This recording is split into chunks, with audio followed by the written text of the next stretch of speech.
दोस्तों, बिहार में 121 सीटों के रुझान देखकर क्या मोदी जी इतना घबरा गए, इतने नर्वस हो गए कि आने वाली 122 सीटों के लिए प्रचार का जो बोरिया बिस्तरा है वो हमारे मोदी जी ने एक दिन पहले ही पैक कर दिया।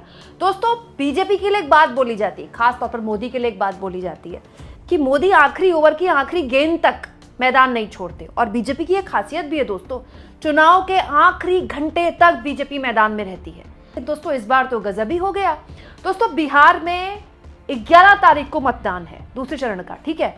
10 तारीख को कूलिंग ऑफ पीरियड होता है, लेकिन आज शाम 5 बजे तक आप प्रचार कर सकते हैं। लेकिन मोदी जी ने तो सबको हैरान कर दिया जब मोदी जी ने मात्र 2 रैलियां की कल बिहार में, और अपनी दूसरी रैली में कह दिया कि ये बिहार में प्रचार का मेरी अंतिम रैली है। लोग सवाल उठाने लगे कि ऐसा क्या हो गया कि प्रचार जब वो कल पूरी शाम कर सकते थे, आज पूरा दिन कर सकते थे, उन्होंने एक पूरा दिन एक तरह से वेस्ट कर दिया। दोस्तों, लोग अब सवाल पूछ रहे हैं कि 121 सीटों के रुझान के बाद क्या आने वाली 122 सीटों के लिए मोदी और बीजेपी इतना घबरा गए हैं कि अब बीजेपी को समझ में आ गया है, मोदी को समझ में आ गया है कि अपने आप को और आगे करके कोई फायदा नहीं होने वाला है। दोस्तों, बिहार में मोदी ने कल 2 रैलियां की, मैं आपको बताती हूँ। एक रैली मोदी ने बेतिया में की, एक रैली मोदी ने सीतामढ़ी में की। बेतिया में जो रैली की वो भी दोपहर के बाद खत्म हो गई। मतलब मोदी के पास कल भी पूरा शाम था, वो कहीं रोड शो कर सकते थे, लेकिन मोदी ने पूरे बिहार में केवल एक रोड शो किया, वो भी पटना में। हैरानी इस बात की है कि उस रोड शो में भी नीतीश कुमार ने उनकी गाड़ी में चढ़ने से मना कर दिया। कहने के लिए उनके पास केवल जेडीयू के सांसद थे ललन सिंह, और उनके हाथ में भी जेडीयू का चुनाव प्रचार का चिन्ह नहीं था, वो भी कमल का निशान लेकर चल रहे थे।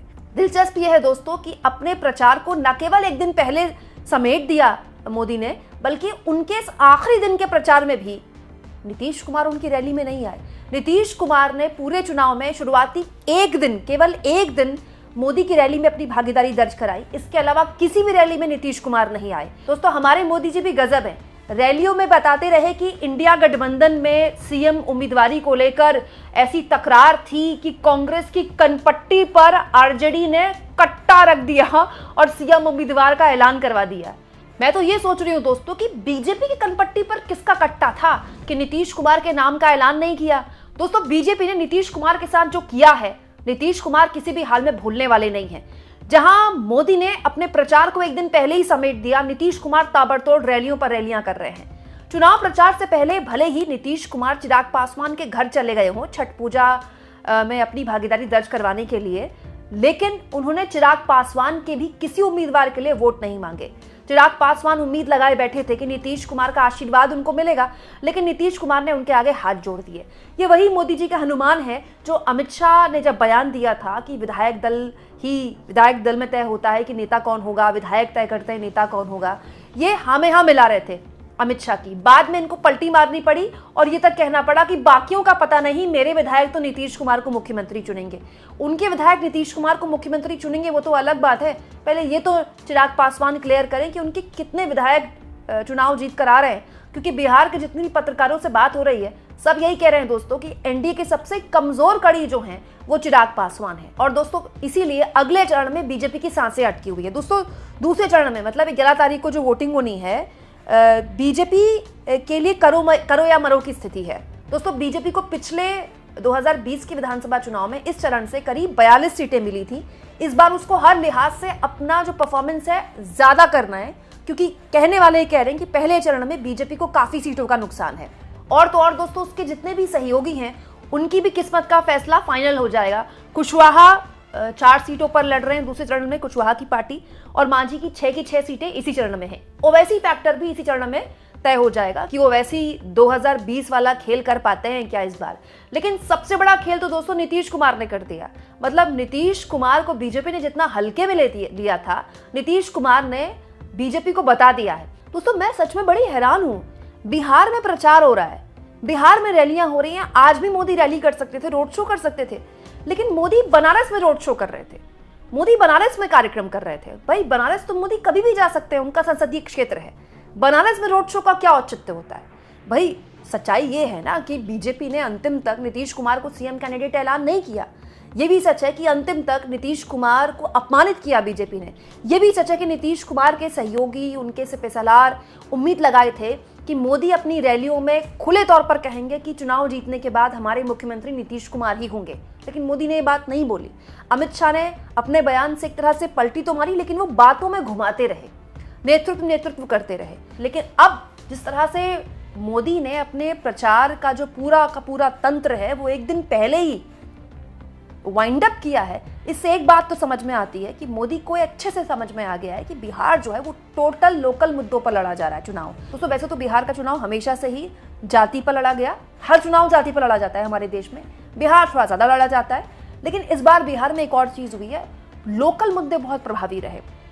अगर युवाओं के बीच उत्साह है तेजस्वी यादव को लेकर, तो वो बेरोजगारी के मुद्दे पर है ना, क्योंकि उन्होंने हर घर सरकारी नौकरी का वादा किया है। तो दोस्तों बेरोजगारी और पलायन तो बिहार का स्थानीय मुद्दा है जो बहुत प्रभावी है।